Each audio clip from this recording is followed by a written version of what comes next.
আজ আমি বানাচ্ছি মজাদার স্বাদের টিফিন সাবুর পরোটা। সাবুগুলোকে প্রথমে প্যানের মধ্যে হালকা করে গরম করে নিলাম।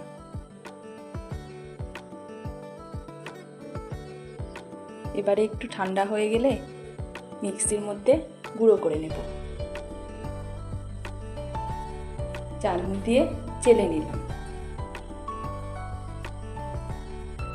মাঝারি সাইজের 3টে আলু সিদ্ধ করে রেখেছিলাম, গ্রেট করে দিলাম।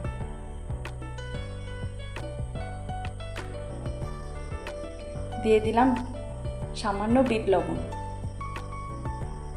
1 চামচ চিনি, 1 চামচ জিরে, সামান্য একটু জাউন, আর দিলাম চিলি ফ্লেক্স। সাদা তেল দিয়ে দিলাম। ভালো করে মেখে নিলাম। থালার মধ্যে মাখতে একটু অসুবিধে হচ্ছিল, তাই আমি গামলার মধ্যে নিয়ে নিলাম। অল্প অল্প জলের ছিটে দিয়ে একটা নরম ডো তৈরি করে নিলাম।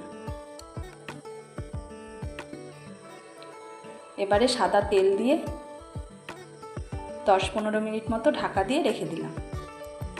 আবারও একটু ভালো করে মেখে নিয়ে এখান থেকে একটু বড় বড় করে লেচি কেটে নিলাম।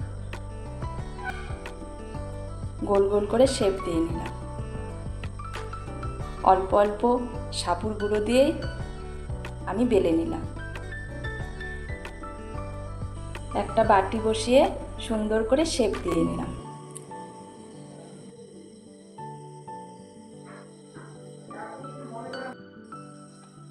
সবগুলোই একইভাবে বেলে নিলাম। প্যান বসিয়ে প্রথমে এপিট ওপিট হালকা করে ভেজে নিলাম। তারপর সামান্য তেল দিয়ে এক এক করে আমি সবগুলো পরোটায় ভেজে নিলাম। আঁচটাকে হালকা রেখে ভেজেছি।